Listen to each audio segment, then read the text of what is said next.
Hello बच्चों, राधे राधे। कैसे हैं आप सब लोग? आई होप आप सब लोग अच्छे होंगे।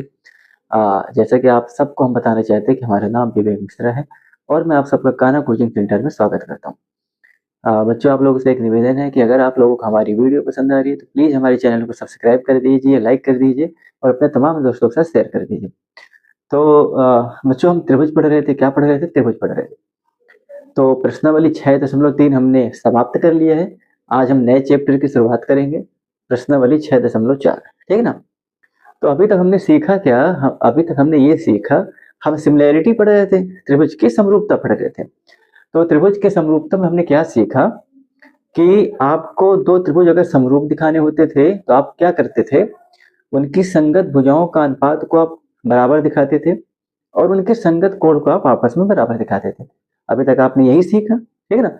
आप ये सोचो, क्या त्रिभुज की समरूपता सिर्फ यहीं तक सीमित है कि खाली हम भुजाओं का अनुपात को बराबर दिखा दें और कोणों को बराबर दिखा दें? नहीं। अगर आप त्रिभुज में सिमिलैरिटी लगा रहे हैं तो त्रिभुज का एरिया भी होता है, एरिया होता है ना?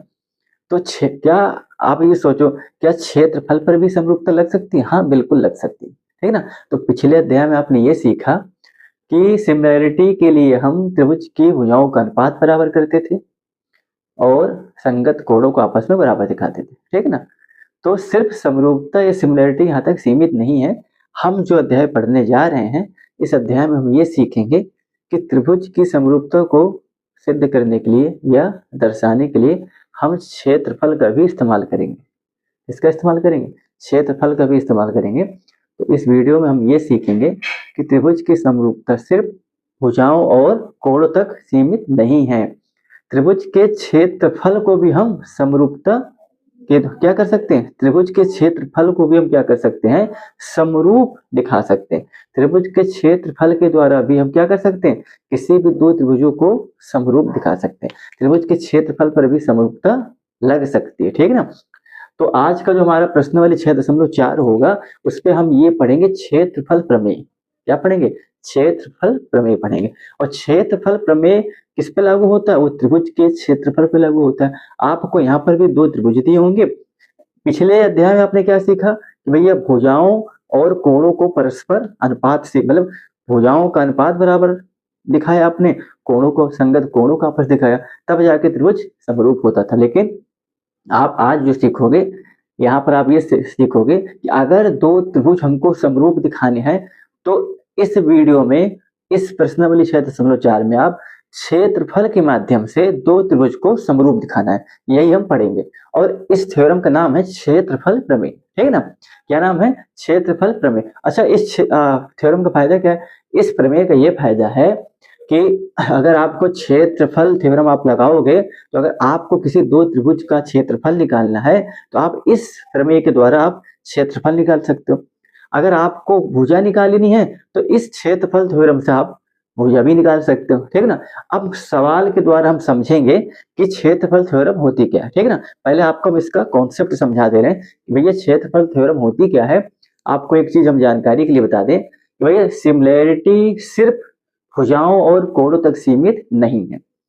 सिमिलैरिटी हमारी जो है वो त्रिभुज के एरिया, क्षेत्रफल पर भी लगती है। मतलब क्षेत्रफल के माध्यम से भी हम दो त्रिभुज को समरूप दिखा सकते हैं, ठीक है ना? तो जो आज का हमारा वीडियो है वो त्रिभुज की सिमिलैरिटी एरिया के माध्यम से हम निकालना सीखेंगे, ठीक है? चलो, अब कैसे सीखेंगे? ये होता क्या है, देखो, हमने क्या बोला, मान लीजिए आपके पास दो त्रिभुज है। हमने एक त्रिभुज बनाया, ये इसका नाम दे दिया ए, बी और सी। एक त्रिभुज और बनाया हमने, इसका नाम दे दिया हमने क्या? पी, क्यू, आर, ठीक है ना? इसका नाम हमने क्या दे दिया? पी, क्यू और आर, ठीक है? अब देखो, क्षेत्रफल थ्योरम हमारा होता क्या है, आपको हम बता दे रहे हैं। देखो, क्षेत्रफल प्रमेय क्या होता है? समरूपता के लिए है, समरूप ही दो त्रिभुज को दिखाने के लिए हम क्षेत्रफल प्रमेय को पढ़ेंगे। तो क्षेत्रफल प्रमेय होता क्या है, हम आपको समझा दे रहे हैं कि देखो, किसी दो त्रिभुजों का क्षेत्रफल, आप यहां पर लिख लो फिर आपको समझाएंगे। किसी दो ऐसे त्रिभुज आप पूरा लिखो, इसे मिटा रहे हैं एक मिनट।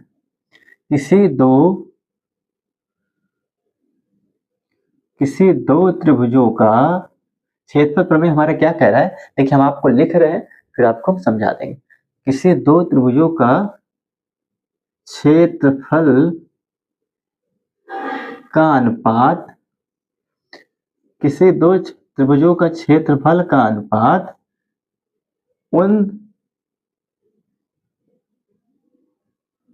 त्रिभुजों के संगत भुजाओं के अनुपात के, संगत भुजाओं के अनुपात के वर्ग के बराबर होता है। क्या होता है? वर्ग के बराबर होता है। ठीक है ना। अब आपको हम समझा रहे हैं कि हमसे क्या कह रहा है, ये क्षेत्रफल थ्योरम हमारा क्या कहता है कि किसी दो त्रिभुजों का क्षेत्रफल का अनुपात, किसी दो त्रिभुजों का क्षेत्रफल का जो अनुपात होता है उन त्रिभुजों के संगत भुजाओं के अनुपात, संगत भुजाओं के अनुपात के वर्ग के बराबर होता है। कैसे? अब देखो, अगर हम एरिया निकालेंगे, एरिया त्रिभुज ABC का रेशियो और एरिया त्रिभुज PQR का रेशियो, ये क्या होता है? संगत भुजाओं के अनुपात के वर्ग। संगत भुजा क्या भैया? AB का संगत क्या हो जाएगा? AB की संगत क्या है? PQ है, इनका क्या? वर्ग, बराबर AC की संगत क्या है भैया? AC की संगत क्या है? PR है, इनका क्या? वर्ग। और BC की संगत क्या है? BC की संगत है QR। ठीक है ना, इनका क्या है? वर्ग। तो लिखने का सीक्वेंस आप लोग सोचोगे कि आप BC अपान QR को पहले क्यों, ऐसा कुछ नहीं, आप इनको पहले भी लिख दो या बाद में लिख दो, ठीक है ना, कोई इससे कोई फर्क नहीं पड़ता। अब आप सीखो, ये होता है हमारा क्षेत्रफल प्रमेय। ये क्या होता है? इसको हम बोलते हैं क्षेत्रफल प्रमेय। क्या बोलते हैं? क्षेत्रफल प्रमेय। हमने आपको बताया कि समरूपता सिर्फ भुजा और कोणों तक सीमित नहीं है, हम त्रिभुज के क्षेत्रफल के माध्यम से भी दो त्रिभुज को समरूप दिखा सकते हैं। इसका मतलब दूसरा तात्पर्य क्या है कि भैया क्षेत्रफल पर भी समरूपता लागू होती है। ठीक है ना, त्रिभुज के क्षेत्रफल के माध्यम से ये क्षेत्रफल पर भी क्या होती है? समरूपता लागू होती है। अब आप ये बताओ, क्षेत्रफल पर में हमारा क्या कह रहा है, समझो। किसी दो त्रिभुजों का क्षेत्रफल का अनुपात, किसी दो त्रिभुजों के क्षेत्रफल का जो अनुपात होता है उन त्रिभुजों के संगत भुजाओं के अनुपात, संगत भुजाओं के अनुपात के वर्ग के बराबर होता है।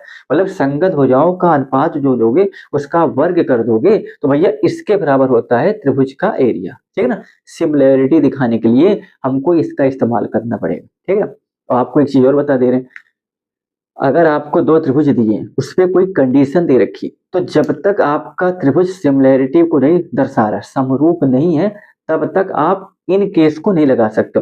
पहले वाले अध्याय में भी आप यही कर रहे थे ना कि संगत भुजाओं का अनुपात बराबर होता है, संगत कोण बराबर होते हैं। तो ये तब आप लगाते थे कि जब तक आपका त्रिभुज समरूप नहीं हो जाता था तब तक आप इन चीजों को अप्लाई नहीं कर पाते थे। ठीक है ना, क्योंकि सिमिलैरिटी का ये नियम होता है, जब आप जैसे ही आपका त्रिभुज समरूप हुआ आपने संगत भुजाओं का अनुपात या फिर संगत कोण बराबर दिखा के क्या करते, तब आप इनको अप्लाई कर सकते हो। ठीक है, तो हमारा पहला प्रयास क्या होता था कि अगर हमें कोई भी कंडीशन दे रखी सवाल पे कि भैया हमें इसकी वैल्यू या इस चीज को प्रूव करना है, तो उस चीज को प्रूव करने के लिए हम पहले जो हमारी शर्त होती थी, पहले हम त्रिभुज को क्या करते थे? समरूप दिखाते थे। जैसे हमारा त्रिभुज समरूप हुआ तो हमें अधिकार मिल जाता था भैया संगत भुजाओं का अनुपात को हम बराबर ले सकते हैं, संगत कोणों को आपस में बराबर ले सकते हैं। ठीक है ना, तो यही कंडीशन यहाँ पर भी लगेगी। अच्छा, आपको अगर एरिया के माध्यम से त्रिभुज को समरूप दिखाना है, क्या मतलब, तो आपको क्या करना पड़ेगा? देखो, हमारे कहने का मतलब ये है बच्चों कि अगर आपको कोई सवाल हल करना है इस प्रश्नावली में, तो पहली चीज आपको क्या करना है, इसको समरूप दिखाना पड़ेगा। अच्छा, इन क्षेत्रफल प्रमेय के माध्यम से आप क्या निकाल सकते हो, आपको अभी बता दे रहे हैं। आपको जैसे एरिया दे रखा होगा, कैसे कैसे सवाल बनेंगे। आपको अगर एरिया दे रखा होगा, आपसे भुजा पूछ रहा है, क्या पूछ रहा है? भुजा। आपको दो एरिया दे रखा होगा, एक भुजा दे रखा होगा, एक भुजा पूछा है। तो जब आप भुजा निकालोगे तो आप क्या करोगे भैया, जब आप भुजा निकालोगे तो भैया क्षेत्रफल का क्या करोगे, वर्गमूल निकालोगे। क्या निकालोगे, वर्गमूल निकालोगे। भाई इसका वर्गमूल करोगे तब जाके आपको भुजा पता लगेगी, ठीक है ना। कहने का मतलब इससे कैसे कैसे सवाल बनते हैं, आप इनके माध्यम से क्या क्या निकाल सकते हो हम आपको बता रहे हैं। देखो, अगर आपसे क्षेत्रफल पूछ रहा है, आपसे कोई क्षेत्रफल पूछ रहा है तो आप भुजा का वर्ग करोगे। ये देखो, बच्चे को इनमें बड़ी समस्या बन जाती है, भैया वर्ग किसका करना है, वर्गमूल किसका करना है। अगर क्षेत्रफल पूछ रहा है, ध्यान से सुनना, आप भुजा का वर्ग करोगे, ठीक है ना। अगर आपसे भुजा पूछ रही है तो भैया क्षेत्रफल का आप क्या निकालोगे, वर्गमूल निकालोगे। क्या निकालोगे, वर्गमूल निकालोगे, ठीक है ना। सवाल अभी लगाएंगे, प्रश्नावली 6.4 का हम पहले सवाल लगाएंगे, सवालों के माध्यम से इनको और भी अच्छी तरह से हम समझेंगे, ठीक है ना। अच्छा, इनका इस्तेमाल कैसे करते हैं हम आपको बता दे रहे हैं। देखो, आपको सवाल दे दिया जाएगा, बताया नहीं भाई, एरिया दे दिया गया, एक भुजा नहीं दी जाएगी, आप यहाँ से रख के निकाल सकते हो, ठीक है। या आपको भुजा दे दी, एरिया नहीं दी, आप यहाँ से रख के इनको निकाल सकते हो, ठीक है ना। लेकिन ये कभी आप रख सकते हो, देखो गलती नहीं करना, आप इन्हें डायरेक्ट अप्लाई नहीं कर सकते। हमने आपको क्या बताया, अगर किसी भी त्रिभुज में आपको ये लगाना है तो सबसे पहले जो आपकी शर्त है, पहले तो आप इनको समरूप दिखाओगे। जब तक आपका त्रिभुज समरूप नहीं होगा, सिमिलैरिटी को नहीं दर्शाएगा, तब तक आप इनको लगा नहीं सकते। तो जो हमारी फर्स्ट प्रायोरिटी होती है, पहली प्राथमिकता होती है, पहले त्रिभुज को समरूप दिखाएंगे, इसके बाद हम इनको अप्लाई करेंगे। अगर पहले से सवाल पे त्रिभुज समरूप दे रखा है तब हम इसको डायरेक्ट अप्लाई कर सकते हैं, ठीक है ना। अगर सरल भाषा में समझे ये थ्योरम हमसे क्या कहना चाह रही है, तो भैया थ्योरम हमसे ये कहना चाह रही है कि अगर आपको किसी दो त्रिभुज का क्षेत्रफल दे रखा है, अगर आपको किसी दो त्रिभुज का क्षेत्रफल दे रखा है तो भैया आप भुजा का वर्ग करके क्या कर सकते हो, भुजा का, कहने का मतलब अगर आपको दो त्रिभुज का क्षेत्रफल निकालना है, ये अगर आपको दो त्रिभुज का क्षेत्रफल दे रखा है, अगर दो त्रिभुज का क्षेत्रफल आपको दे रखा है तो भैया भुजा का आप क्या करोगे, भाई भुजा का आप वर्गमूल निकालोगे। वर्गमूल निकालोगे ना तो आप क्या करोगे भैया, भुजा का वर्गमूल निकाल के आप क्या निकाल सकते हो, यहाँ से भुजा निकाल सकते हो, ठीक है ना। क्योंकि क्षेत्रफल तो आपको दे रखा है ना, भाई क्षेत्रफल यहाँ आपको दे रखा है, आपको अगर भुजा निकालनी है आप भुजा का क्या करोगे, भाई भुजा का वर्गमूल करोगे, तभी तो आपको भुजा निकल के आएगी ना। इसमें बड़ी समस्या होती है, अगर क्षेत्रफल निकालना है तो इसका भुजा का वर्ग करोगे, अगर भुजा निकालनी है तो क्षेत्रफल का वर्गमूल निकालो, ठीक है ना। अब इसको सरल भाषा में अगर आप समझो कि भैया हमारा क्षेत्रफल प्रमेय क्या कह रहा है, तो भैया क्षेत्रफल प्रमेय हमारा ये कहना चाह रहा है कि भैया अगर आपको भुजा दी है, अगर आपको भुजा दी है और किसी त्रिभुज, अगर आप दो त्रिभुजों का क्षेत्रफल निकालना चाह रहे हो, आप दो त्रिभुजों का क्षेत्रफल निकालना चाह रहे हो, तो भैया भुजा का वर्ग कर दो। क्या करो, भुजा का वर्ग कर दोगे तो आपका त्रिभुज का क्षेत्रफल निकल के आ जाएगा। ये सरल भाषा में हमसे ही प्रमेय कह रहा है, भैया भुजा का वर्ग कर दो, आपको क्षेत्रफल निकल के आ जाएगा। और आपको एक चीज और बता दे, हमारा ये जो त्रिभुज का सिमिलैरिटी है सिर्फ भुजाओं तक सीमित नहीं है। हमारा जो शीर्ष लंब होता है, हमारी जो माध्यिका होती है, माध्यिका, संगत माध्यिका का अनुपात का वर्ग के भी बराबर क्या होता है, क्षेत्रफल होता है। संगत माध्यिका के अनुपात के वर्ग के भी बराबर होता है क्या, ये क्षेत्रफल। संगत शीर्ष लंब के अनुपात के वर्ग के बराबर होता है यही माध्यिका। क्लियर है ना। तो कहने बोले इतना घबराना नहीं है, 6.4 में सिर्फ क्षेत्रफल प्रमेय पर ही आधारित आपका पूरा प्रश्नावली है। क्लियर है, घबराने की बात नहीं। और बात सिमिलैरिटी की ही हो रही, समरूपता आपने पिछले वाले चैप्टर में पढ़ा और समरूपता आप इस वाले चैप्टर में पढ़ रहे। बस वहां आप भुजाओं और कोणों का अनुपात, भुजाओं का अनुपात और कोणों को, संगत कोणों का आपस में बराबर करके करके त्रिभुज को सिमिलर कर देते हैं। यहाँ पर इनका इस्तेमाल करना है तो वहां वाले से चैप्टर क्या है, सरल है। क्यों, सिर्फ एक ही पे हमारा फोकस होगा, ठीक है ना।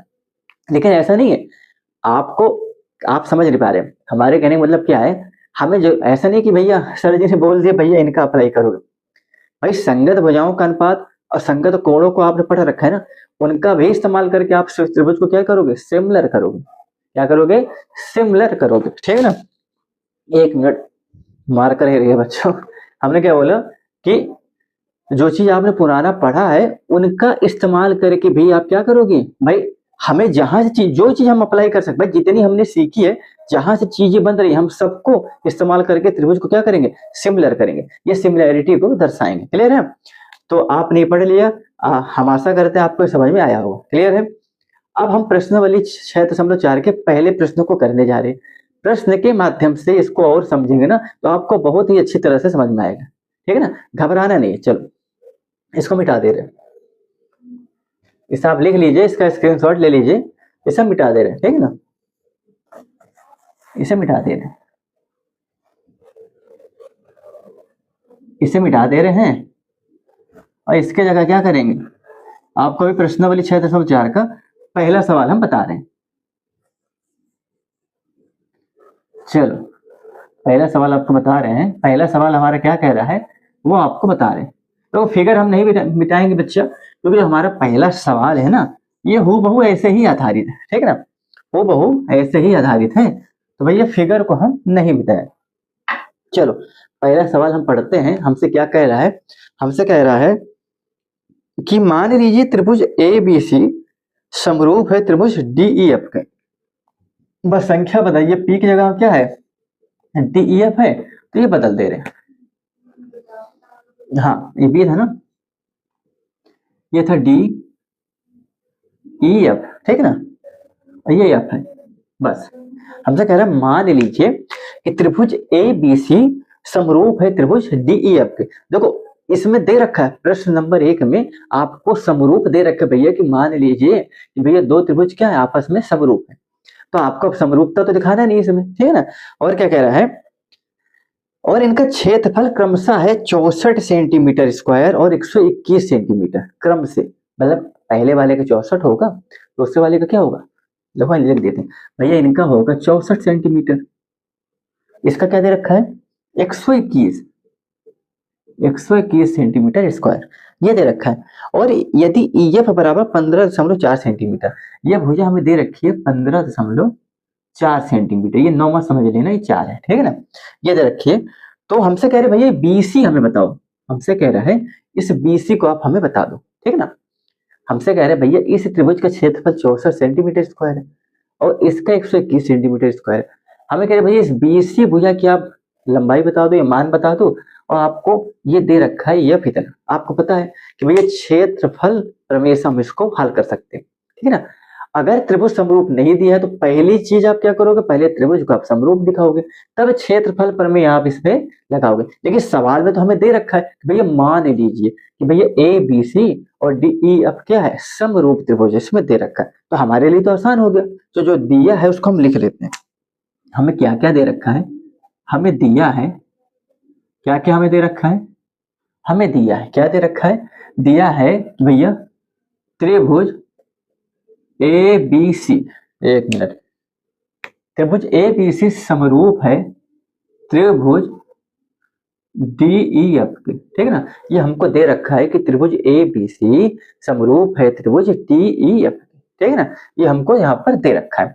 और क्या दे रखा है, और दे रखा है कि भैया हाँ त्रिभुज ए बी सी का एरिया दे रखा है, ए बी सी का क्षेत्रफल क्या दे रखा है, ये दे रखा है आपको 64 सेंटीमीटर स्क्वायर दे रखा है। हाँ दे रखा है। और हमसे पूछ रहे भैया, और दे रखा है त्रिभुज डी ई एफ का क्षेत्रफल दे रखा है, ये कितना दे रखा है, ये दे रखा है 121 सेंटीमीटर स्क्वायर, ये दे रखा है। और हमें EF भुजा दे रखी, भैया EF कितना दे रखा है 15.4 सेंटीमीटर।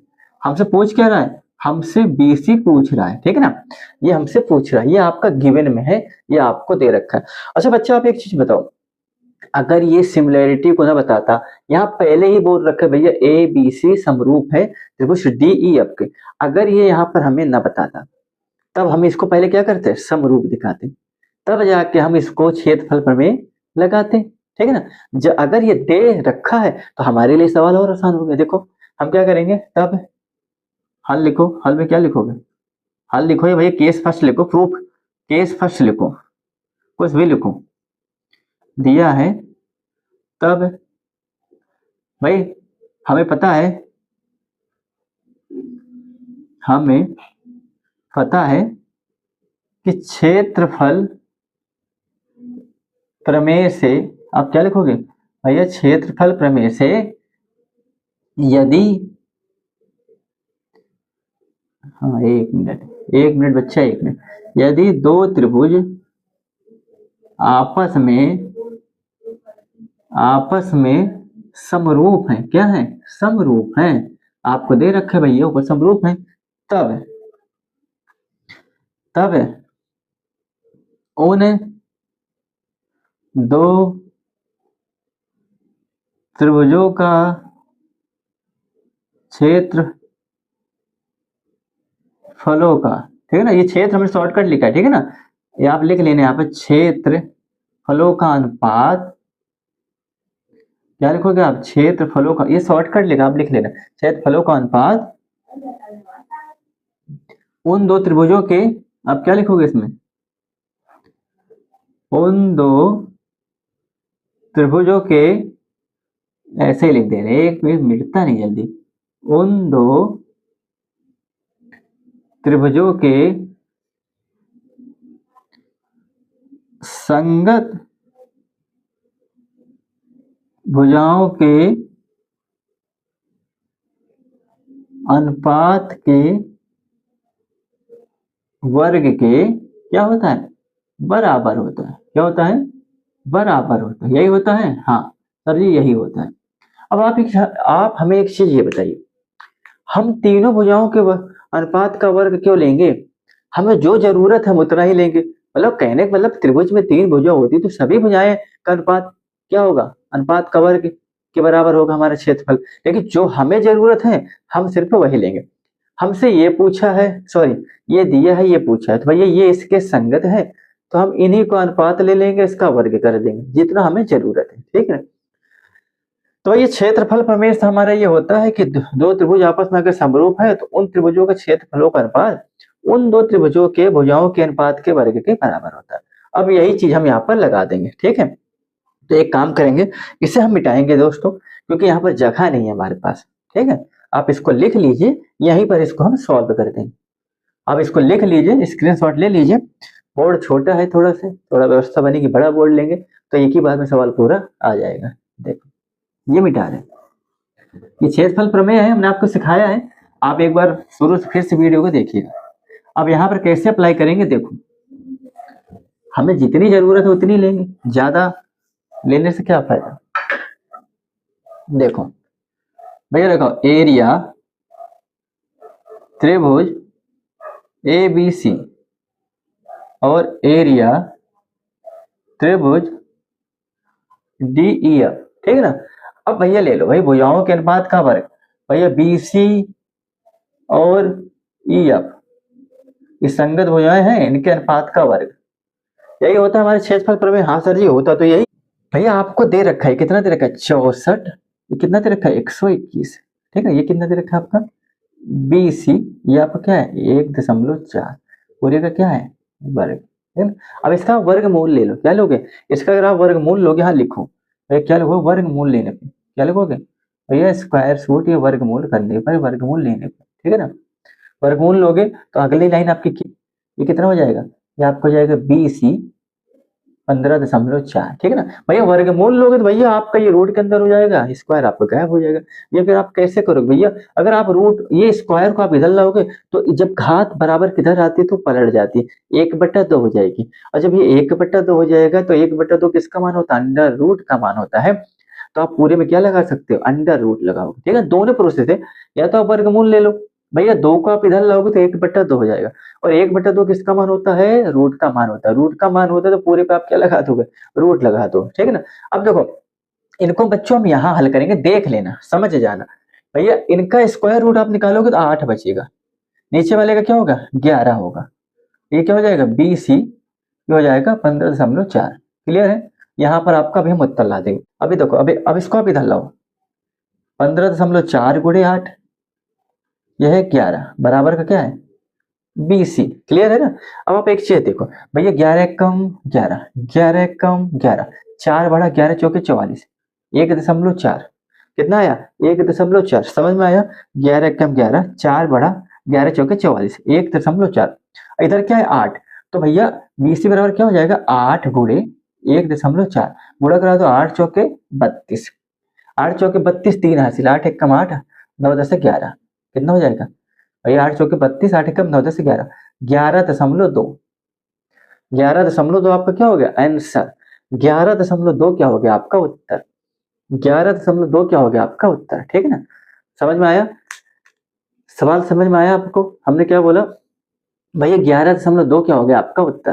देखो सवाल समझ में आया ना आपको, हमने क्या बोला। अब आप एक बार फिर समझ लीजिए कि हमें दे रखा है भैया त्रिभुज दो दे रखे हैं, इनका क्षेत्रफल हमको दे रखा है, ये भुजा दे रखी है, इस भुजा हमें पूछा है। तो आपको पता है जब भी क्षेत्रफल की बात करें आप क्षेत्रफल प्रमेय लगा दो, क्लियर है। लेकिन अगर त्रिभुज समरूप दे रखा है तभी भैया लगाओगे, अगर त्रिभुज समरूप नहीं दे रखा है तो पहली प्राथमिकता हमारी ये है कि पहले आप त्रिभुज को समरूप दिखाओगे। क्या दिखाओगे? त्रिभुज को समरूप दिखाओगे, ठीक है ना। अब त्रिभुज को समरूप अगर आपको दिखाना है तो भैया भुजा भुजा भुजा, कोण कोण कोण कोण कोण, या फिर भुजा कोण भुजा, ठीक है ना। इतने ही होते हैं। देखो क्षेत्रफल के द्वारा भी आप त्रिभुज को समरूपता को दर्शाया जा सकता है, ठीक है ना। तो कहने का मतलब ये है कि अगर त्रिभुज जब तक समरूप नहीं है तब तक आप क्या करो कि इन क्षेत्रफल प्रमेय को आप अप्लाई नहीं कर सकते, ठीक है ना। हमने क्या बोला कि भाई इनके माध्यम से भी त्रिभुज को क्या दिखाया जा सकता है, समरूप दिखाया जा सकता है। इनके माध्यम से भी तो समरूप दिखाया जा सकता है ना भाई। क्षेत्रफल के द्वारा भी हम क्या क्या दिखा सकते हैं, त्रिभुज को समरूप दिखा सकते हैं। तो अगर त्रिभुज समरूप दे रखा है तब तो आप इनको डायरेक्ट अप्लाई कर सकते हो, अगर नहीं दे रखा है तो आप सिमिलैरिटी लगाओगे, इसको सिमिलर दिखाओगे, तब जाके ये थ्योरम लगाओगे, ठीक है ना। तो जिस सवाल में आपको ये नहीं दे रखा होगा आपको पहले सिमिलर दिखाना होगा, और सिमिलर के लिए आपने पिछले अध्याय में पढ़ रखा है क्या, भुजाओं का अनुपात बराबर दिखा दो या फिर कोण बराबर दिखा दो। क्लियर है? क्लियर है। आशा करते हैं आपको सवाल समझ में आया होगा, ठीक है बच्चों। तो आज के लिए इतना ही, कल आपसे हम फिर मिलेंगे इसी वक्त और इसी टाइम, और कल हम प्रश्नावली 6.4 के प्रश्न नंबर 2 से सवालों की शुरुआत करेंगे। प्रश्न नंबर 1 आपको हमने बता दिया है, कल हम चर्चा करेंगे प्रश्न नंबर 2 पे। तब तक के लिए राधे राधे, जय श्री कृष्ण।